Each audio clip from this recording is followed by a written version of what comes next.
Hey, what's going on, friends and family? My name is Skylent, and I am a little bit way too excited to actually bring you my free-to-play list for fighting games. Top 10, here we go. This was actually a really hard video to make. It took me a little bit of time to play these games and curate this list, but thanks so much for the donations of the Patreons and viewers like you for making this all possible. Now, I can't always whip out some big, awesome video like this, but when I can, I definitely, I really like it. I really enjoy it, so hopefully we can make more of these. But this is going to be fighting games that are free to play, and well, fighting games are already niche and weird, so trying to find free-to-play ones was actually really difficult, but I found some games that might blow your brains. You might be like, wait, that's a fighting game? Oh wait, no, I can yeah, you're gonna have some fun, dudes. Now, some of them aren't online, and some of them are only online. It's a really weird mix match. Honestly, it's a really weird top 10 list anyways, but hopefully, in the end, we can all have some fun. And that's the dream. Let's keep the hype alive. Here, my top 10 free-to-play fighting games list.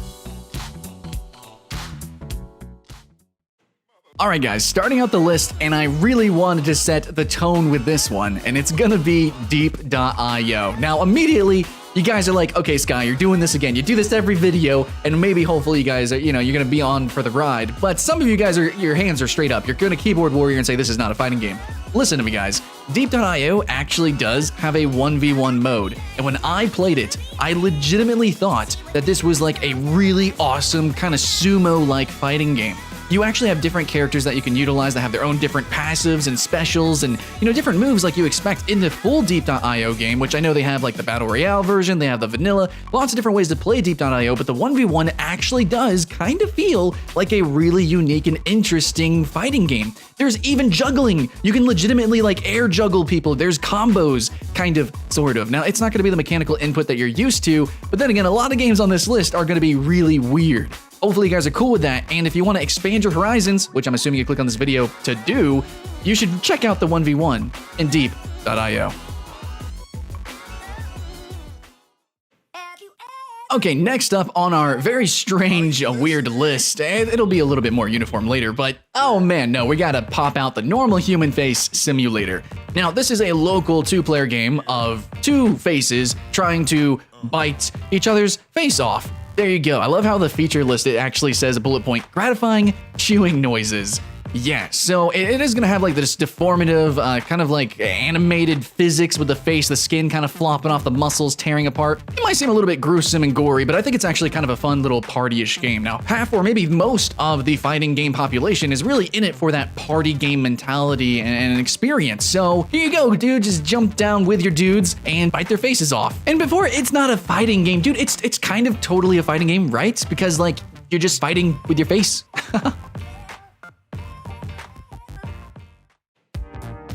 All right, next up on the list, moving through, number 8, EggNogg Plus. Might look a little bit familiar, might look a lot like a game called Needhog, because it is, it's a clone. However, this is a free clone of the game that actually, I kind of like its art direction a little bit better. Now, I know we have Needhog 2, and I myself have went to tournaments for Needhog, so that was kind of my jam. I understand some love there, but I actually think this game is kind of good for the community, and it helps people who don't want to buy a game that has no players anymore, super niche and weird. You can just jump in for free and try it out. And yeah, it's a fun party game, absolutely. You're gonna get people screaming. So the really unique thing about this style of game that was pioneered by Needhog, and now you can play on EggNogg, is that, yeah, it's a cute fencing game, and it's got some weird pixely graphics or whatever. It can be uproarious gameplay, but the gameplay itself isn't just set in one arena, one screen. You actually have multiple screens as you progress through a level and you try to get to the very end. But of course you have somebody in front of you. It's a fighting game and they're gonna try to get to their end. You have to get a kill to go to the next screen and so on and so forth. And it's actually really cool, really intricate fencing mechanics. You can throw, grapple, some really cool stuff, some platforming mechanics. I appreciate it, and I actually prefer EggNogg over Needhog because the graphics are just a little bit more clean. And of course, being free to play, I can go anywhere, anytime, and be like, hey, you wanna jam to some cool games? I got one that I think you're gonna have fun with. And almost every time, yeah, they do. So hopefully you do too. All right, next up, I've got to put down a title, classic, absolutely tried and true though, Toribash. This is a weird game, and maybe debatably should or should not be on this list, but I think, yeah, no, it should be on this list because it's a beautiful concept that turns the idea of a fighter on its head, where fighting games are these real-time interaction games. It's all about mechanical intensivity. It's all about the reactions, the parries. No, Toribash is actually turn-based, and you program your moves so that when the turn executes, they happen and occur in real time. So it's got this strategy element to it, and it is a simulated physics game. Like, you could do so much ridiculous stuff, like, I don't know, like a butterfly backflip, bicycle kick. I'm just making up stuff, alliteration hype, but Toribash is a title that's been around since 2006. So you guys have probably played this, and if you haven't, this is absolutely a classic, which is why it's landing itself on this list, despite being so weird and strange. But then again, you guys should know me by now. I like promoting the weird and strange games, especially if they break genre terms so much as this. But yeah, if you're a fan of fighting games and you really like that mentality and you want to play something free with your friends that's silly, goofy, but kind of intense, Toribash, 100% since 2006 has been that game.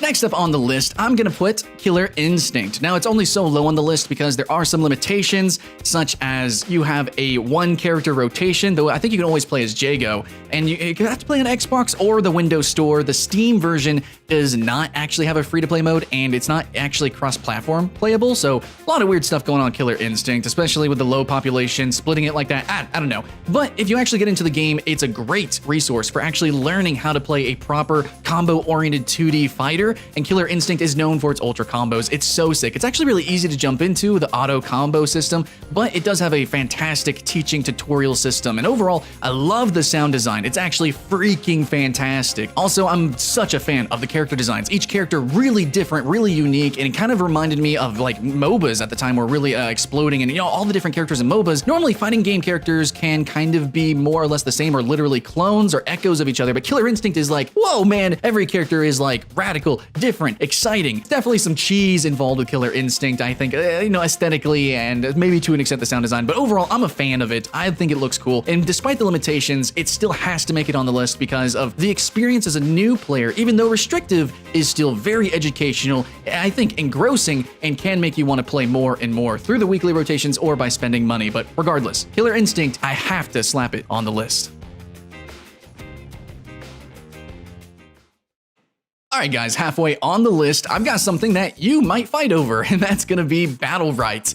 Number 5 here because it kind of plays not like a fighting game in some ways, especially the 3v3. It's gonna start to feel more like its actual parent genre, which is the brawler genre. There's gonna be games like For Honor, you could even call Dark Souls PvP, something like that, or Absolver. These 3D games that aren't set in a single screen or a small little domed arena, we have something that's a little bit bigger. The arena, the level actually, is much more intensive here, and the gameplay is going to revolve around that. So Battlerite, you jump down, there is a stadium at Coliseum, but you have free movement around that, and you do play in a much more dynamic fashion than just normal back and forth, what you would expect from a 2D or standard fighter. So this is the brawler genre, sure, but it's also kind of a fighting game. Whenever you get 1v1, it does still technically play at a 2D plane here.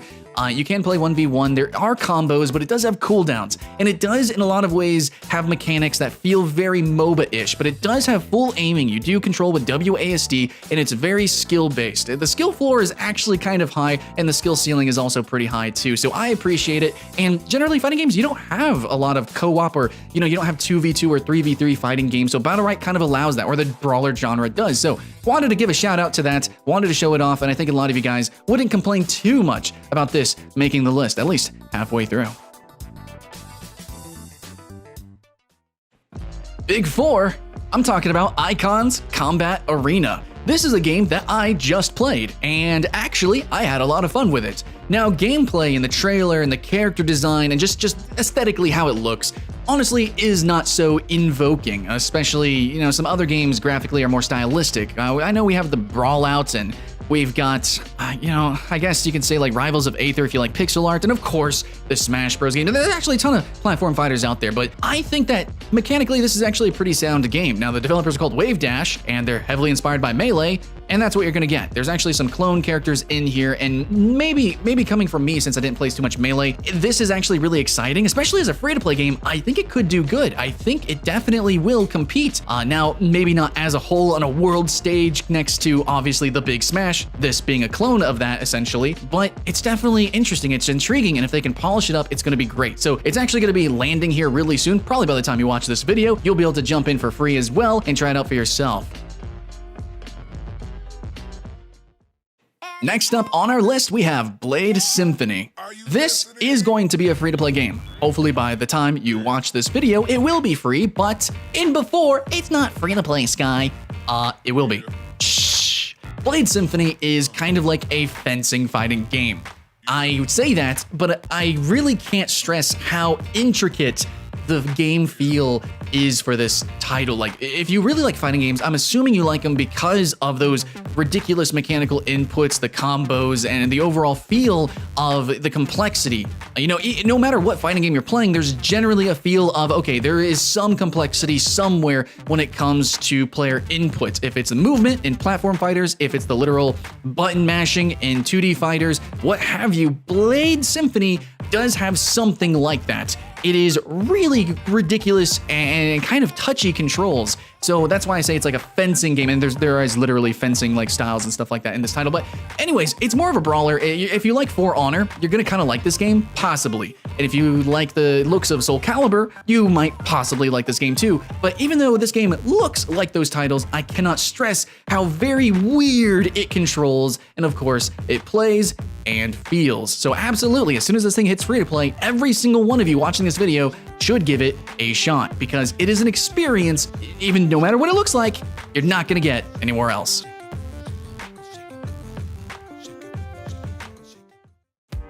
Well, hopefully you guys have kept the hype alive, but now at number 2, I'm gonna throw a curveball again, Blade and Soul. Now, this shouldn't be too surprising if you just consider the 1v1. Now, Blade and Soul is a Kung Fu or Wuxia styled MMO, and Hyungtae Kim, an award-winning artist, oh my god, I love the art for this game, crafted such a beautiful character design, and I think sexiness and martial arts really kind of go hand to hand. So basically, Blade and Soul looks really freaking cool. That's why it's so high on the list, even despite its age. But it's actually technically an esport, especially over in Korea. It's doing pretty great, I think, for its streams. Generally, this niche genre, Blade and Soul is doing pretty good. 1v1 Blade and Soul is seriously some of the most intense fighting I've ever seen in finals. It does gonna play like a brawler. Like I said, Blade Symphony, Battlerite, For Honor. It's gonna be kind of like that. But if you can play this game with good ping and you can dive into it deeply, or hey, just follow the scene, follow the competitive scene, you're gonna see some crazy, ridiculous, yes, Kung Fu fighting stuffs. I really like it. Now, we don't have too many great free-to-play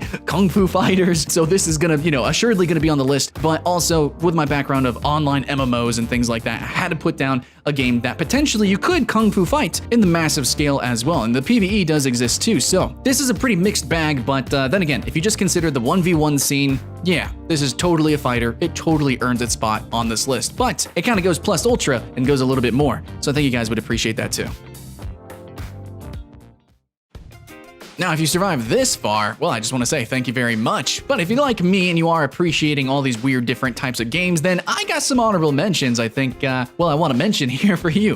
First up, Super Bash Goats. Should be pretty self-explanatory. It's goats that bash into each other. I think it's kind of super. There we go. It was actually done as a school project, and I think it surprisingly looks pretty cute. Again, if you like the kind of party aspect of fighting games, well, literally here we go, party fighting game. And then we have Fatal Flash. This was done as a Kickstarter demo, so you can play the demo right now. I don't know if you would really consider those as free to play, but you can have a pretty nice experience with this as well. It's kind of niche a little bit, but I really like games like this. And I know there's some YouTubers that are making some titles like this. I want them to come out, and I'm really liking the fighting game indie scene and what we're seeing with them taking ideas from MOBAs and taking the ideas from platform fighters and really expanding the genre. So here's one of them. Yeah. Next up, a weird platform fighter frog smasher game called Frog Smashers. And I don't think I need to really elucidate much about this game. I think it looks pretty good right there to everyone. So I mean, again, the whole party game thing, yeah, Frog Smashers. But a lot of people are really enjoying the whole platform fighter thing. So yeah, man, Frog Smashers, platform fighter with frogs. Let's do it. And lastly, I want to talk about Rising Thunder. Now, fun fact, I actually got to talk to the designer of this very recently for unrelated events over in Irvine, and he was actually really enthusiastic. It made a lot of fighting games and stuff, and yeah, Rising Thunder I thought was really cool. Again, a game that was kind of genre bending. It had MOBA-style cooldowns. what? That was so neat. I didn't like the character design, but you can actually play the final build of the game before it kind of shut down its production. I don't think the online works or anything like that. Maybe it does, but if you want to have a kind of couch fighting competition kind of thing, it's going to be hard to find someone like that around you. But if you do have a local, maybe LAN situation, if you do have people that want to come around and play hardcore fighting games with you, oh my gosh, dude, you can still play Rising Thunder. And even though it has casualized some mechanics, it was actually still a pretty engrossing fighter that deserves to be played as much as possible. I don't know what's going to come from the original code, and League of Legends Riot has it now, so we'll see what comes from there. And I'm excited, but yeah, the original Rising Thunder was actually pretty cool, and I don't know, I kind of wanted to lament that it's passing a little bit, but also let you know it is possible to play it.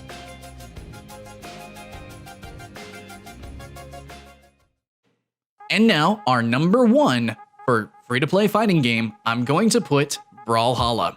Now, it's not a standard fighter, it is a platform fighter, and some people have some conceptions about this game because it's actually freaking popular, but I think most of them are misconceptions.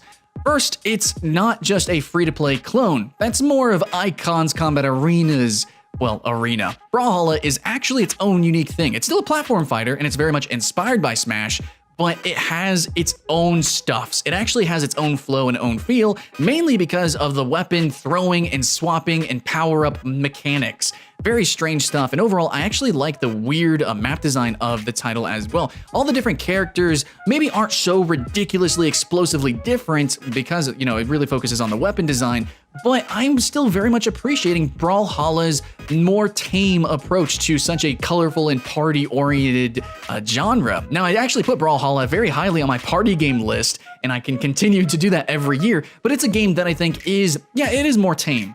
And its art style is more Western comic booky, and it looks kind of cheesy, and I know a lot of people might be hesitant because, it's just a Smash clone, but trust me guys, there's a reason it is so popular. For one, the art style, love it or hate it, it makes the game run good on any machine. It's really freaking free to play. Not every game is equally free to play, if you know what I'm saying, right? It's very fair. The game runs great, plays great, anybody can jump into it. You can play it like a party game because it's so silly and seemingly random, but competitively, it is very legitimate. And also know that the esport scene or the high-end scene, the actual skill of this game, the feeling of playing the game at that level is going to be a different experience compared to Icons or compared to Smash. It is its own unique platform fighter, which I think is really championing the idea of platform fighters, at least on PC.